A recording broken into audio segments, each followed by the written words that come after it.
10 de la mañana con 33 minutos y bueno, durante esta mañana hemos abordado lo que ha sucedido con el caso de Eduardo Macaya, el padre del senador y presidente de la UDI, Javier Macaya, que sabemos se le revocó la prisión preventiva y va a cumplir arresto domiciliario mientras la pena no sea ejecutoriada. Y con respecto a esto, se ha pronunciado durante los últimos minutos la alcaldesa de Providencia y una de las cartas que suena como opción presidencial de la oposición, Evelyn Matei, que además pertenece al partido de la UDI. Acá su opinión sobre este caso. Dice: quiero ser absolutamente clara, la defensa de los niños, niñas y adolescentes es intransable. Los delitos de Eduardo Macaya han sido condenados por los tribunales y las resoluciones judiciales deben cumplirse rigurosamente. Se trata de un caso grave donde solo queda estar con las víctimas, preocuparse de ellas y de su bienestar.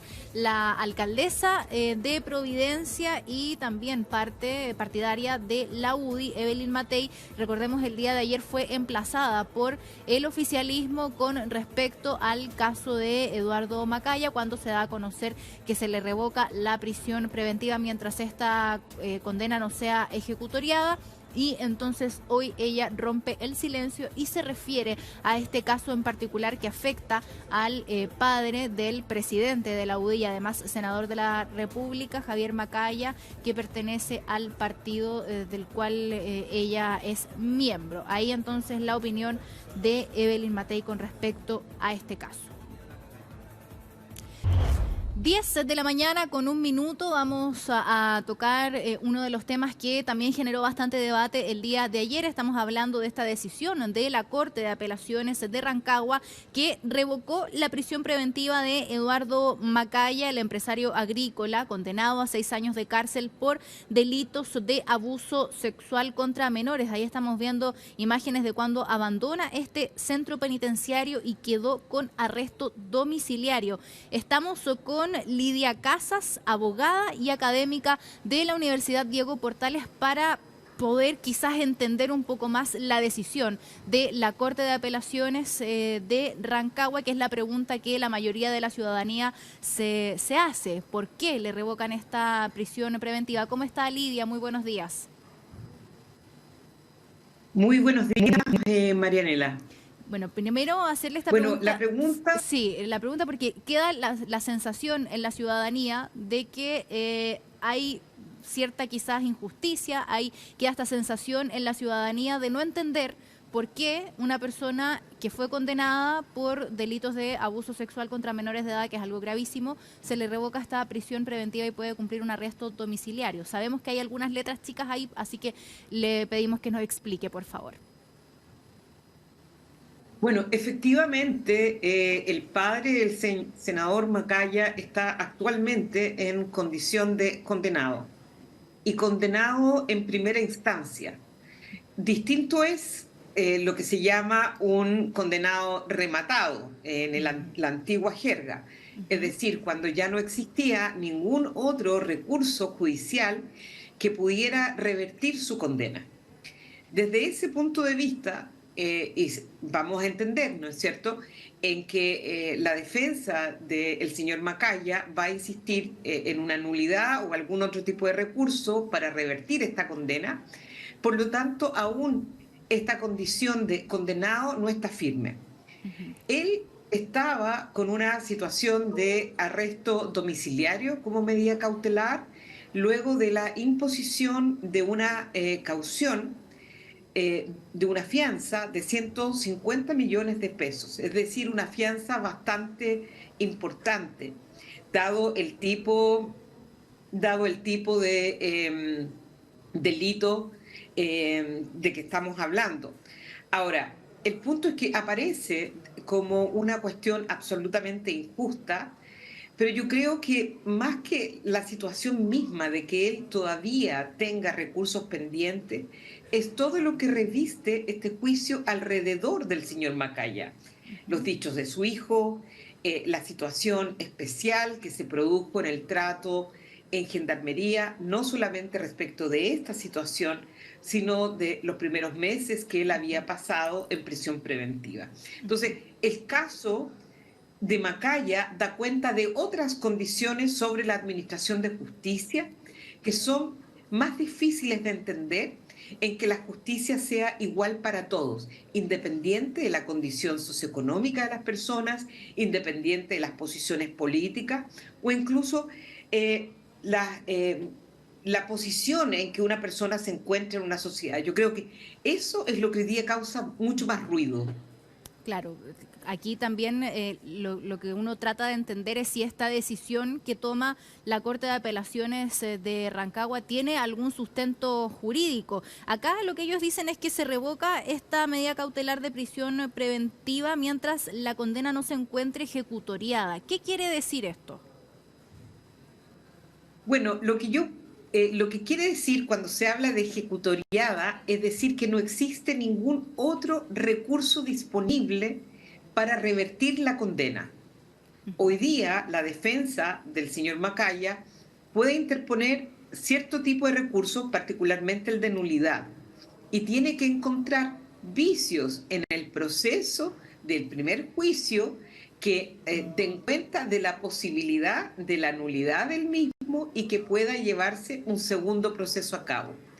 Entonces, en la medida en que ese, por una cuestión meramente procesal, esté aún disponible y la Corte no diga que ha lugar un recurso de nulidad para un nuevo juicio o no, el señor Macaya aún está como un preso, insisto, no rematado, es decir, todavía le quedan posibilidades de seguir alegando su inocencia y que esa sentencia pueda cambiarse.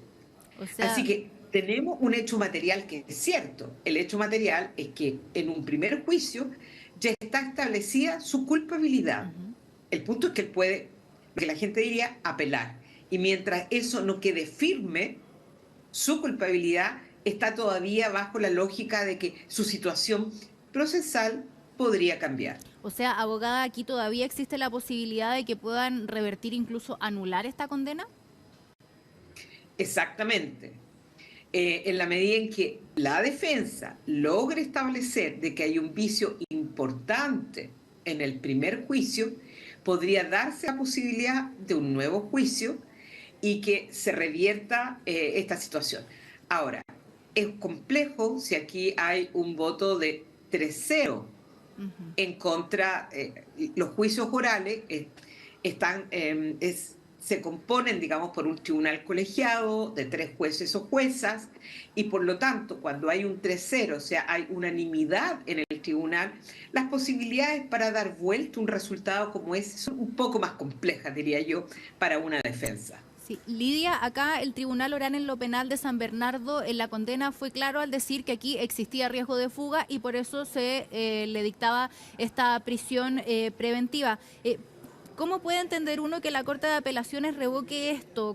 Para la Corte de Apelaciones entonces no existe riesgo de fuga. De hecho, parte de la resolución acá ellos dicen que la prisión preventiva efectiva impuesta por el tribunal resulta infundada, lo que justifica revocarla. ¿Cómo uno, como ciudadano común y corriente, puede entender esto? Bueno, primero porque él mantuvo su condición de imputado antes de la condena durante todo ese proceso en arresto domiciliario. O sea, no es que él estuviera privado de libertad. Él, al principio de este proceso, se le impuso una prisión preventiva, la que fue cambiada a arresto domiciliario. Entonces, consideran que en la medida en que ya hubo un primer proceso largo, en donde hay, insisto, una caución, es decir, una fianza de 150 millones de pesos, que el señor no se iba a fugar. Eh, Ahora, yo no quiero descartar de manera alguna que el efecto que tiene, y lo voy a poner de esa manera, Ujú, que cuando se lleva a juicio a lo que yo voy a llamar un latifundista, ujú. un señor, digamos, dueño de tierra o empresario, tiene un efecto muy distinto cuando la persona que es llevada a la justicia es una persona común y corriente.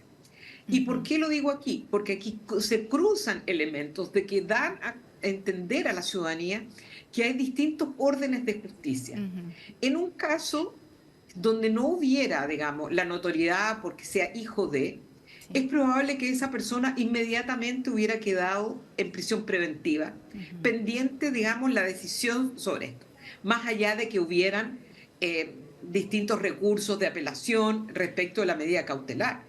El punto es que la justicia, voy a decirlo de esta manera, tiende a no ser ciega a la proveniencia social de las personas o sus características. Estamos rodeados de todo tipo de estereotipos, sesgos que de alguna manera van influenciando la forma en que se imparte justicia.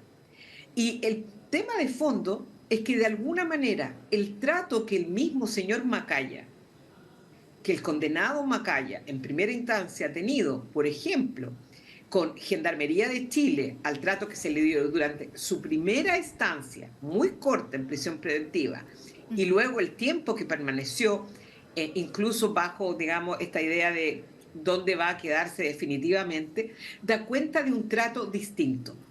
Entonces, sí, eso yo creo que es lo que impacta a la ciudadanía. Sí. Si nosotros dijéramos que toda persona que comete un delito tan grave como este queda siempre, digamos, con arresto domiciliario, como que no habría mayor, comillas, escándalo. Claro. Digo, entre comillas. El punto es el trato diferenciado, sí, en razón de quiénes las personas son las que están enjuiciadas, de cómo se imparte justicia. Y yo creo que ese es lo problemático. Sí, claro. Y yo quiero colocar, pero Marianela, déjeme terminar, sí, nada más que un par de puntitos. Cuando este juicio o este proceso se inició, el señor Macaya dijo de que esto era, que él no estaría en un juicio si no fuera hijo de el presidente de la UDI.